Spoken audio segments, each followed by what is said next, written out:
E aí, quarenteners, nós vamos hoje aqui falar um pouco, né, sobre lajes nervuradas. Vamos continuar falando sobre lajes nervuradas e hoje nós vamos vir com uma metodologia mais pragmática.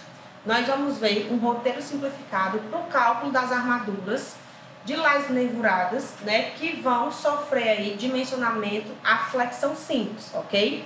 Então, esse dimensionamento à flexão simples, ele vai ser feito com base nos métodos dos estados limites, que é utilizando combinação de ações, né? E o método de cálculo é super parecido com o método de cálculo que a gente já aplicou para as lajes, né, para as lajes maciças, ok? A diferença vai estar no cálculo das ações da laje nervurada, né, que vão ser resultantes aí por unidade de área. Então, as ações na laje nervuradas, elas também vão ser provenientes das cargas de revestimento, de peso próprio, do enchimento, né, das nervuras, das cargas acidentais e das eventuais alvenarias e sobrecargas que possam vir a atuar sobre essa laje. A diferença básica aqui está que na laje maciça nós tínhamos um bloco composto totalmente de concreto e agora na laje nervurada algumas partes dessa nossa laje, né, vai ser substituída, o concreto vai ser substituído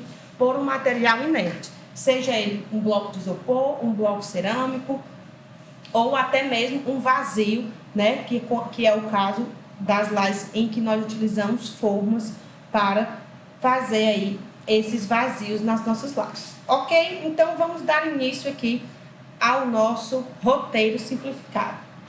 Eu trouxe aqui dois desenhos, né, que eu vou ficar sempre repetindo para que a gente faça todo o nosso roteiro com base literal, né, dos elementos da laje nervurada, ok?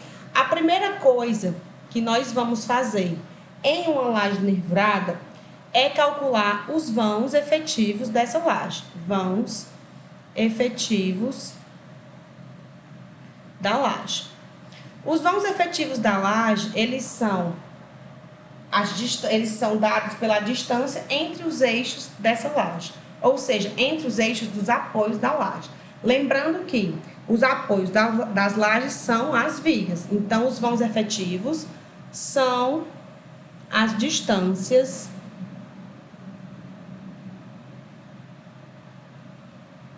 entre os eixos dos apoios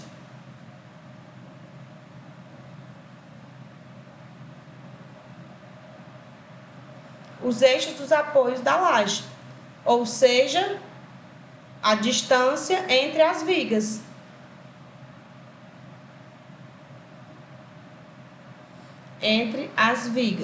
Né, que são os apoios aí da nossa laje. Ou seja, se eu fizer aqui uma esquematização nessa lajezinha, né, vou chamar aqui de V1, essa viga de V2, essa viga de V3 e essa viga de V4, ok?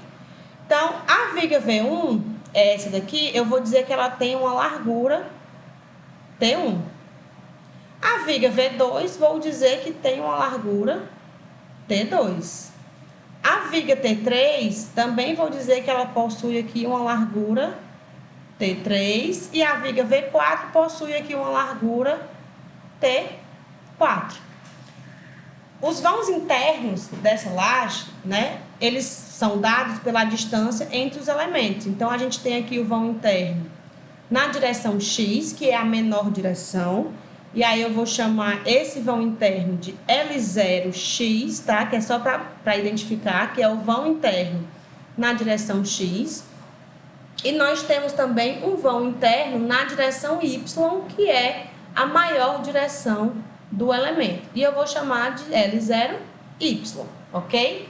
Então, o vão efetivo da laje, ele vai ser diferente nas duas direções. Então, nós vamos ter aqui um vão efetivo na direção X e nós vamos ter também um vão efetivo na direção Y. Não é isso? Então, na direção X, o vão efetivo é a distância que vai do centro dessa viga de apoio ao centro dessa outra viga de apoio. Então, vai ser o nosso vão efetivo na direção X, ele vai ser dado pelo somatório do vão interno, o L0 na direção X, somado a metade desse primeiro apoio, que é a viga V1, que tem espessura T1, então T1 sobre 2, mais a metade do segundo apoio, que é a viga V2, com largura aqui T2. Então, vai até a metade T2 sobre 2. Analogamente, nós vamos ter isso também para a direção Y. Então, o vão efetivo na direção Y vai ser dado pelo espaço interno livre, vão livre, né, na direção Y, ou seja, o nosso L0Y, mais as metades das vigas que apoiam essa laje na direção Y, que são a viga V3 e V4, com largura T3 e T4, respectivamente. Então, mais T3 sobre 2, mais T4 sobre 2. Nós temos aqui, então, os vãos efetivos na direção X e Y, né? Transformando isso aqui num desenho em um corte, a gente tem mais ou menos isso aqui, ó. Tá aqui a viga que apoia a laje.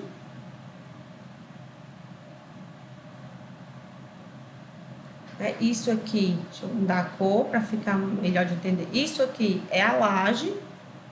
Isso aqui são as vigas, tá? Viga e viga.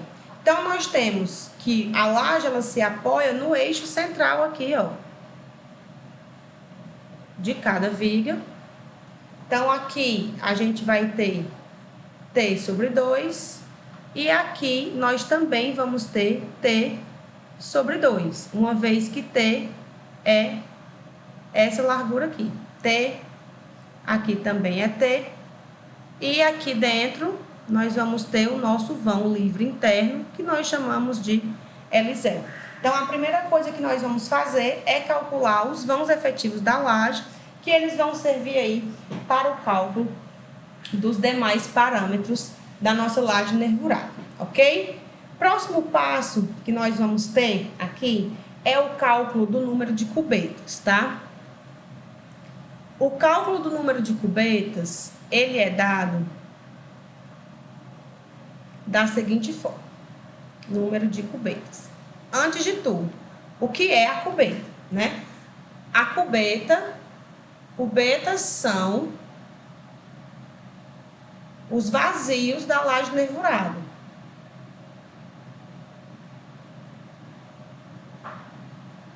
Eu estou trabalhando aqui, nervurada, eu estou trabalhando aqui com a hipótese de que nós vamos trabalhar com formas, tá? Então, nós vamos colocar o tabuleiro de madeira, distribuir as formas e concretar por cima para depois desenformar a nossa laje nervurada. Então, essas cubetas, elas podem ser vazios, se a gente estiver trabalhando com formas. Elas também podem ser as dimensões do bloco cerâmico, do bloco de EPS, né, de isopor. Então, vai depender do enchimento que nós vamos colocar. Então, pode ser os vazios ou o enchimento que a laje vai receber, tá? Ou o enchimento. Então, antes da gente ir calcular o volume das cubetas, né, o número de cubetas, vamos aqui só relembrar quais são os elementos de uma nervura, ok? De uma seção T. Nós temos aqui a largura BF, que nós chamamos de largura colaborante, que é a nossa mesa aqui da viga T, né? Nós temos a largura inferior da nervura,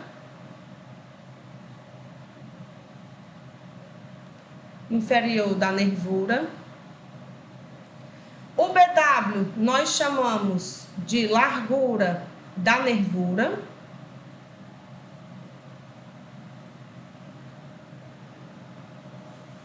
O HF aqui é a altura da mesa.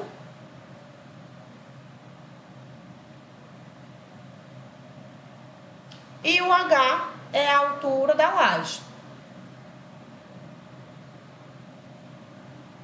Né, a altura total da laje. Então, nós temos esses elementos. Essa nervura, esse detalhe da nervura, tá? Aqui nós temos a laje e o detalhe da nervura. Esse detalhe da nervura, ele é composto por um formato de forma trapezoidal. Por que esse formato? Porque o formato trapezoidal, ele facilita a desforma, né? Eu tenho aqui dimensões menores, facilita aí a desforma, porque as formas que nós utilizamos para moldar essas lajes, elas são reaproveitáveis.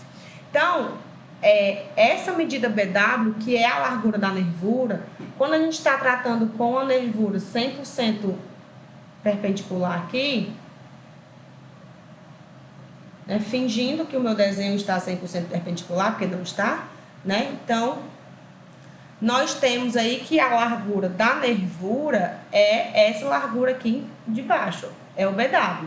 E ela é constante por toda a nervura. Nesse caso aqui, isso não acontece. A largura da nervura, ela não é mais constante. Ela tem uma largura inferior e uma largura superior. E aí a gente tem, esse déficit aqui, se a gente pegar... A gente tem esse déficit aqui de área, né, que está fazendo essa diferença. Então, o BW, ele é uma largura, tá ok. Se nós traçarmos aqui uma perpendicular ao eixo dele, tá, ao eixo desse ponto BW, essa área aqui, ela é equivalente a essa área vazia. Então, existe uma compensação. Quem é que vai dizer qual é o BW? O fabricante da forma. Dependendo da altura da forma, essas alturas elas são variáveis, né? Nós vamos ver catálogos de formas mais adiante. Então, dependendo da altura da forma utilizada, nós vamos ter aí um BW diferente. Então, é o fabricante que vai nos dizer qual BW deve ser adotado, né? Qual a largura da nervura deve ser adotada no nosso cálculo para que a gente tenha aí essa compensação de áreas, ok? Então, para calcular o número de cubetas, nós temos que ver, primeiro de tudo, duas coisas, né? Então, as cubetas podem ser de dois formatos.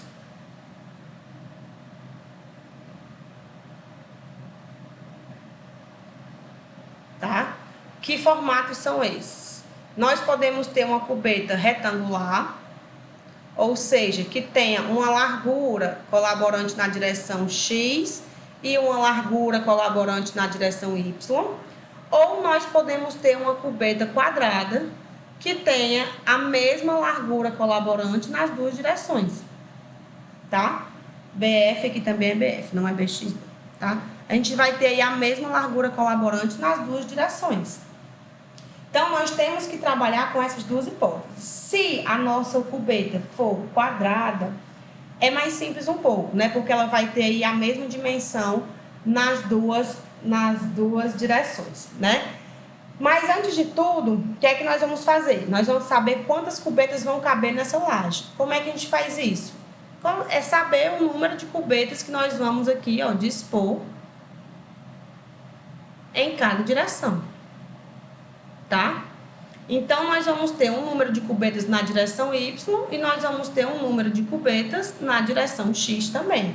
Então, temos que calcular aí nas duas direções, tá? Então, na direção X, o número de cubetas aqui na direção X vai ser igual ao comprimento disponível que eu tenho aqui, que é esse espaço, é o meu espaço dentro a dentro, é o meu vão livre na direção X, tá? Dividido pelo BF. O BF é a distância do centro de cada nervura aqui, da cubeta, tá? Então, eu vou colocar aqui BF na direção X, porque essa cubeta pode ser quadrada ou pode ser retangular. Então, vai depender de como ela vai estar orientada, tá? Então, esse vai ser o número de cubetas na direção X. Vai ser o espaço disponível que a gente tem, vezes as distâncias aí entre os eixos das nervuras. Na direção Y, nós vamos ter a mesma coisa. Nós vamos ter que o número de cubetas na direção Y vai ser o espaço disponível, que é esse espaço aqui, é o vão interno na direção Y, dividido pela largura da cubeta que esteja aqui na direção Y. BF, vou chamar de BFY. Se essas cubetas forem quadradas, tá? O BF aqui, ele é o mesmo. E essa é a situação mais comum, tá? Quando a gente está lidando aqui direção Y, eu apaguei o errado. Quando a gente está lidando com cubetas vazias, né? Vazios, a situação mais comum é que nós tenhamos as cubetas com as mesmas dimensões. Tranquilo? Então, temos o número de cubetas na direção X, nosso NX aqui, e temos o número de cubetas na direção Y, que é o NY, tá? Observação. Se por acaso esses valores não derem inteiros, o que provavelmente vai acontecer, tá? Os valores de NX e NY, eles devem ser arredondados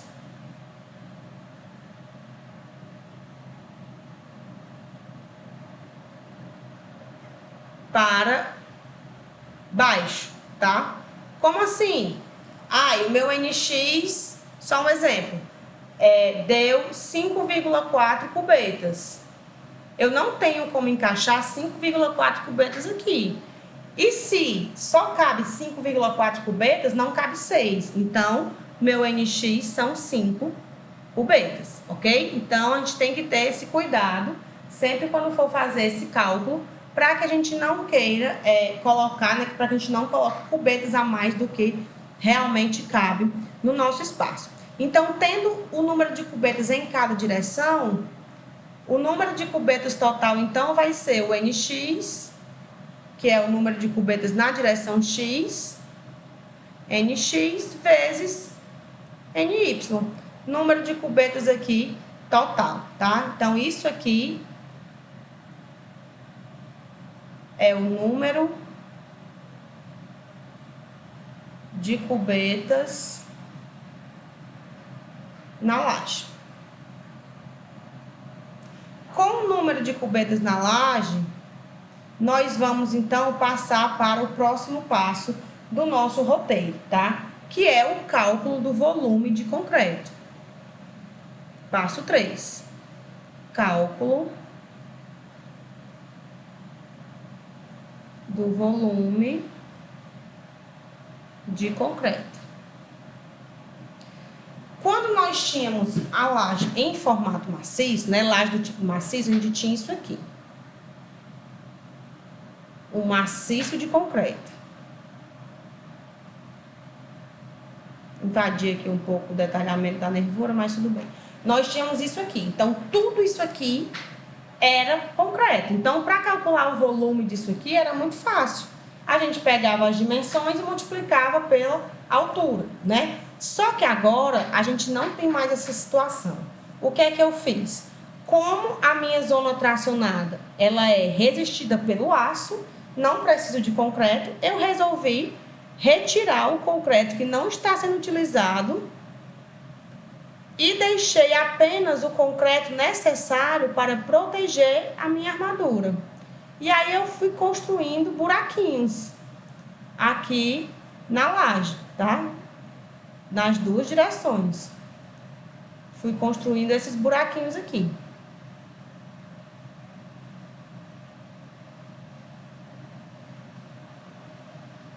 O que é que acontece quando eu faço esses buraquinhos, tá? Quando eu fiz os buraquinhos, eu retirei, ó. Aqui, eu não tenho mais isso, não tenho mais isso. Ficou meio torto aqui, mas tudo bem, tá? Então, o que antes eu tinha...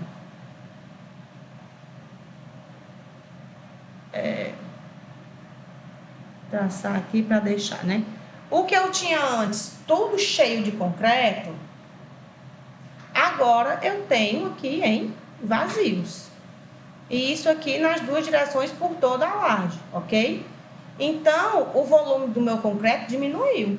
Eu quero agora saber qual foi o volume restante, né, que ficou aqui no meu tabuladão, mas nos meus dedinhos, né, nas minhas protuberâncias, nas nervuras. Então, eu vou fazer o seguinte, eu vou imaginar, para eu calcular esse volume de concreto, eu vou fazer assim, eu tinha um bloco inteiro e eu saí arrancando pedaços. E aí eu fiquei com o volume final. Então, se eu souber quanto que era o meu volume inicial e quanto eu retirei, eu consigo saber qual vai ser o meu volume de concreto restante, né? Que eu vou utilizar na laje. Então, a primeira coisa que nós vamos fazer aqui é calcular o volume total. O volume total de concreto, ele vai ser o volume do prisma. Área da base, vãos efetivos, vezes a altura da laje, tá? Então, vai ser vão efetivo na direção X, vezes o vão efetivo na direção Y, vezes a altura da laje H. Depois que a gente tem o volume total, nós vamos calcular o volume das cubetas, tá? Eu vou chamar aqui volume das cubetas, porque nem sempre vão ser vazios. Então, pode ser um preenchimento. Então, o volume das cubetas. O volume das cubetas, eu vou chamar de V cube. Vou chamar de VV, que é como se fossem os vazios. Não, volume das cubetas mesmo. Vai ser igual ao número de cubetas, que eu já calculei aqui, né, no passo 2, nós já encontramos o N. Vai ser o número de cubetas multiplicado por. Essa cubeta, ela é uma caixinha, né? Ela é assim, ó.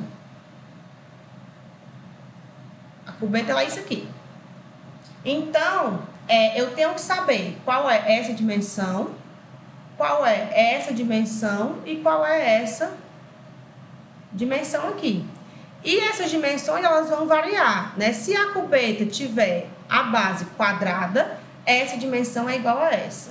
Se for retangular, essa dimensão é diferente dessa. E aí a gente tem que saber como essa cubeta vai estar orientada na laje, ok? Mas, a priori, eu vou fazer aqui uma coisa mais simplificada. Então, essa largura aqui é a nossa... É essa distância aqui, ó. Que vai ser a largura colaborante menos a largura da nervura. Então, aqui a gente tem BF menos BW, tá? E aqui a gente também tem o BF menos o BW. Se os BFs forem iguais nas duas direções, né, para a cubeta, isso aqui é igual. Senão, a gente vai ter um BF menor e um BF maior. E aí eu vou chamar de X e Y, só para que a gente entenda, né, que é uma cubeta retangular. Essa altura aqui, ó, é essa dimensão aqui. E ela é a altura total da laje menos a altura da mesa. Então, essa altura aqui, ela vai ser H menos HF. Então, o volume dessa cubetinha vai ser essa dimensão vezes essa. Então, N vezes BF menor menos o BW, BF maior menos o BW, H menos HF. Se a cubeta for de base quadrada, esses valores são iguais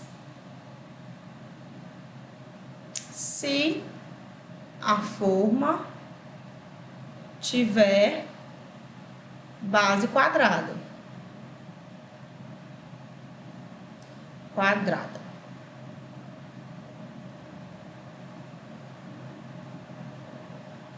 Tá? Se não, aí vai ser diferente. Quando eu tenho o volume total e o volume dos vazios, aí fica fácil calcular o volume de concreto. O volume de concreto restante nada mais é do que o que eu tinha menos o ar que eu coloquei, né? Então, o volume de concreto ele vai ser igual ao volume total menos o volume das cubetas. Esse é o volume de concreto que nós vamos utilizar para calcular o peso próprio da nossa laje nervurada. O que nos leva ao quarto passo. O quarto passo que nós vamos fazer aqui é o cálculo das ações, tá? Cálculo das ações na laje.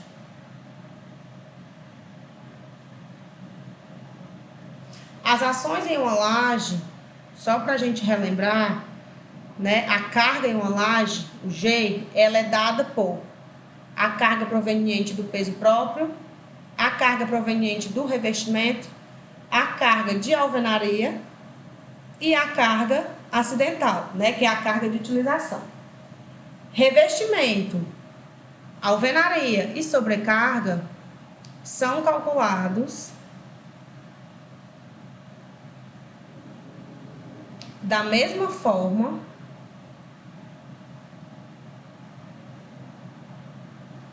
que na laje maciça.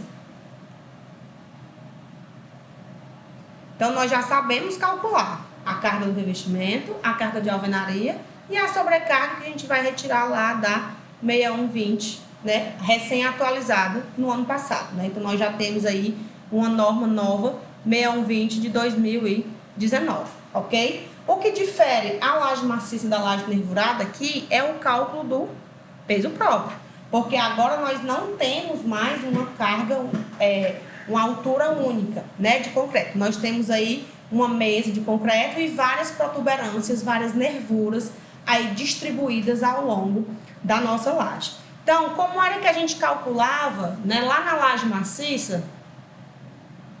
Na laje maciça, a gente calculava esse peso próprio da seguinte forma. A carga de peso próprio, ela era igual ao peso específico do concreto vezes a altura da laje. O peso específico do concreto, ele é peso dividido por volume. Ou seja, a gente tinha uma carga em unidade de peso, né, que a gente adota quilonewton, por unidade de área, metro quadrado. Por quê? Porque a gente tinha um volume uniforme. Agora, na laje nervurada, o nosso volume não é mais uniforme. A gente tem uma série de buraquinhos na nossa laje. Mas eu conheço o volume e conheço o peso específico. Então, eu posso calcular aqui o peso total da laje nervurada. O peso da nossa laje, que eu vou chamar de P, ele vai ser igual, né, ao peso específico do concreto vezes o volume de concreto. E isso aqui, né, que é o volume de concreto que nós encontramos aqui no passo 3. Essa unidade vai ser quilonewton, porque nós temos quilonewton por metro cúbico do peso específico vezes metro cúbico do volume. Então, essa unidade ela fica em quilonewtons. Porém, nós precisamos de uma carga por unidade de área. Essa carga aqui ela é quilonewtons por metro quadrado. Então, eu preciso de uma carga de peso próprio distribuída na área da laje para poder somar com as cargas que nós já sabemos calcular. Então, na laje nervurada,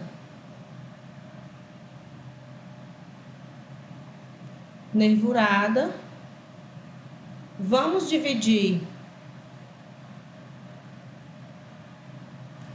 o peso próprio do concreto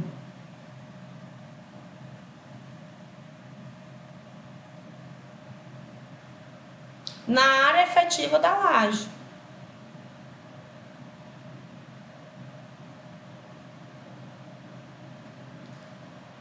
Ou seja, da laje.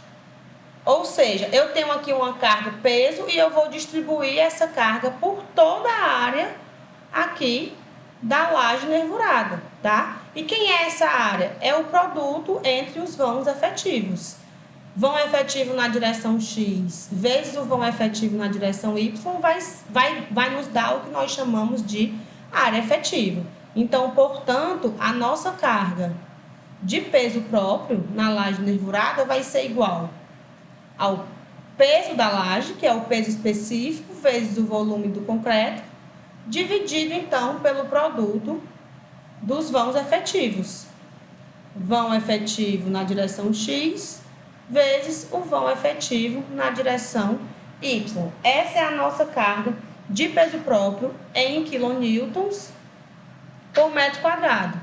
Encontramos o peso próprio, é só somar com o revestimento, alvenaria e sobrecarga, que nós vamos ter aí as ações da laje, ok? Então, esse é o formato do cálculo das ações relativas ao peso próprio em uma laje nervurada. Nós temos que saber o volume do concreto para poder multiplicar pelo peso específico e daí dividir pelo produto dos vãos efetivos. Com as cargas, vira um problema comum, como nós já sabemos. O próximo passo é calcular, tá, os momentos, né, por unidade de comprimento. Ou seja, nós vamos calcular os esforços solicitantes aqui por unidade de comprimento. Cálculo dos momentos por unidade de comprimento. Esses momentos, eles são dados, né, na unidade de quilonewton-metro por metro. São os mesmos momentos que nós calculamos lá, a metodologia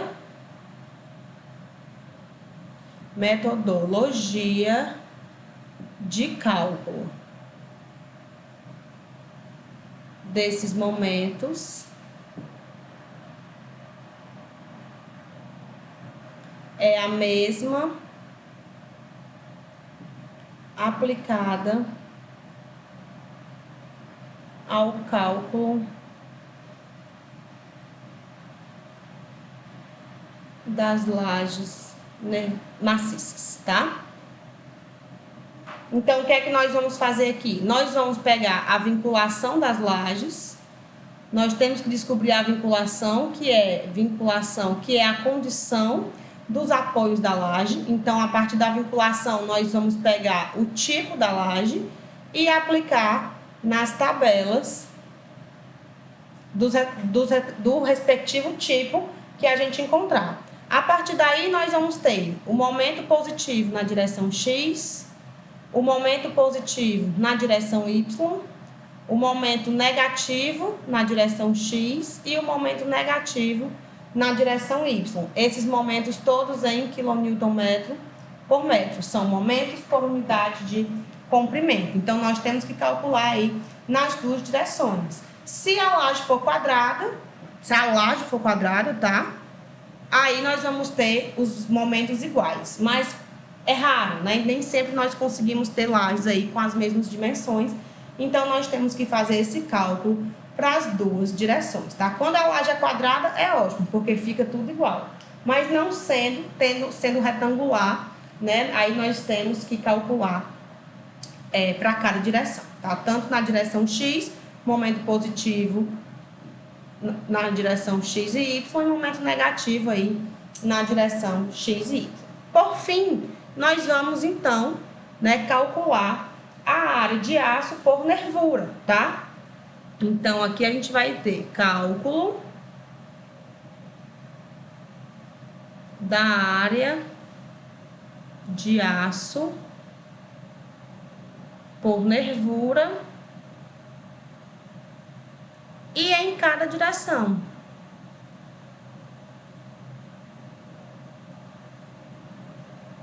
Então, o que é que nós vamos fazer aqui? No item anterior, nós encontramos os momentos por unidade de comprimento. Ou seja, lá na laje maciça, esse momento aqui, ele era aplicado na laje maciça. Esse momento era aplicado em um comprimento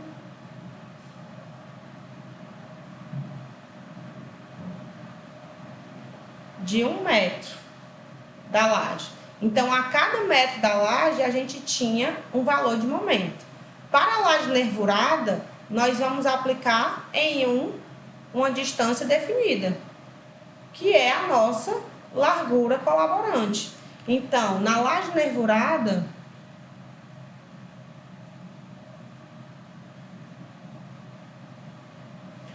os esforços solicitantes, eles vão ser aplicados a cada nervura, né? Então, os esforços solicitantes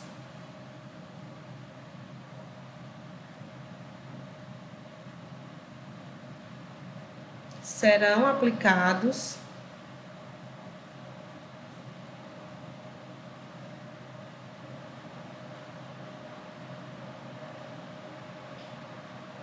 ou seja, nós teremos aqui, multiplicaremos multiplicaremos os momentos pela largura colaborante. Na nossa viga T, que é o BF aqui, né?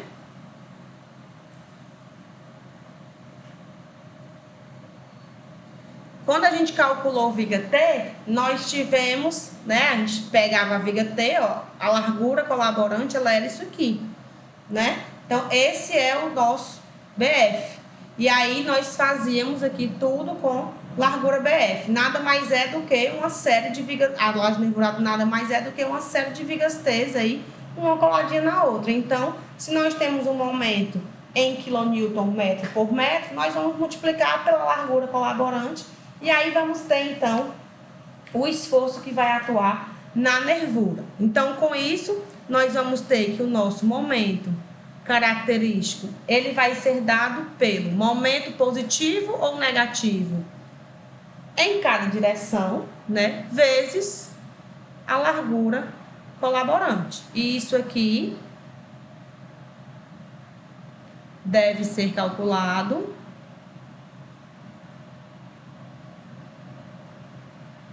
para as duas direções, exceto se a laje for quadrada. E se a nervura também for quadrada, né? Se a forma também for quadrada, aí vai ficar tudo igual. Após a gente calcular o momento característico, aí nós vamos fazer a verificação do comportamento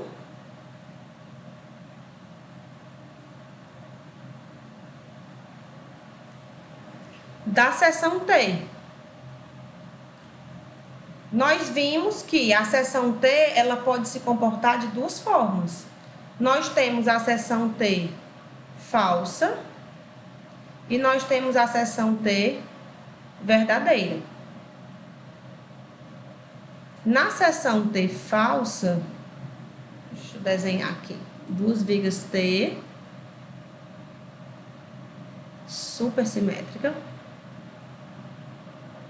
Mas eu já disse e repito, né? O importante é a gente ter saúde.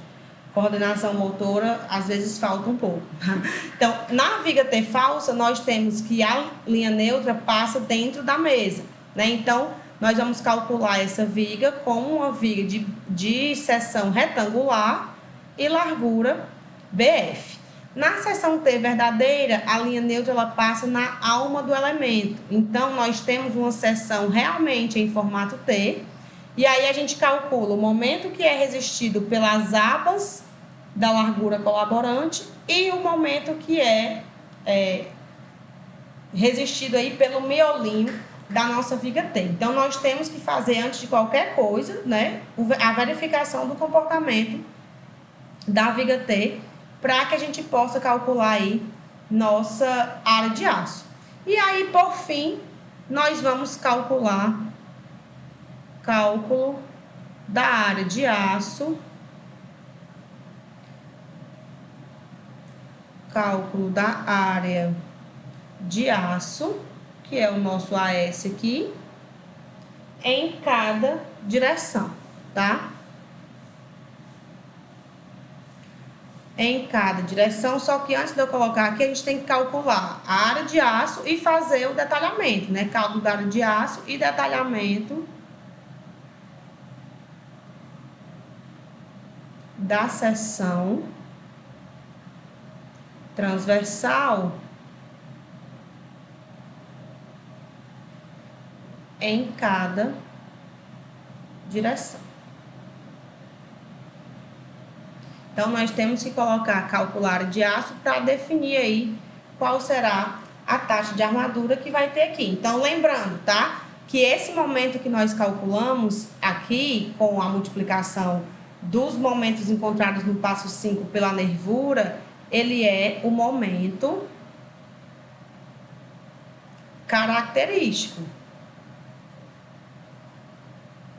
Nós temos que multiplicar isso aqui por 1,4, né, que é o coeficiente da combinação que a gente vem utilizando para combinação aí nos estados limites, para encontrar o nosso momento de cálculo. Então, a área de aço feita aqui na seção T, ela deve ser feita utilizando o MD, que é o momento de cálculo, tá? Só para vocês não esquecerem que tem que fazer a majoração das cargas. Momento de cálculo vai ser MK vezes 1,4, ok? E aí nós vamos fazer todos esses passos para as duas direções. Caso a gente tenha laje quadrada com formas quadradas, aí o cálculo ele é o mesmo e pode ser replicado aí para as duas direções. Caso contrário, a gente tem que fazer a análise de como essas nervuras vão estar dispostas. Por quê? Porque a forma pode estar nessa direção ou pode estar nessa direção. Então, nós temos que saber por quem dividir, né, os nossos vãos efetivos quando as nervuras não, quando as formas não forem de base quadrada. Mas a maioria das formas são, exceto quando é meia forma, que cabe ali uma meia forma, mas é mais raro, então vamos fazer aí, né, a maioria dos nossos exemplos vão abordar aí, nervuras, né, provenientes de formas com base quadrada. Então, por hoje, era isso que eu tinha para falar para vocês, tá? Não se esquece de se inscrever no canal e deixar o like nesse vídeo, caso você tenha gostado aí. Beijinhos e até mais!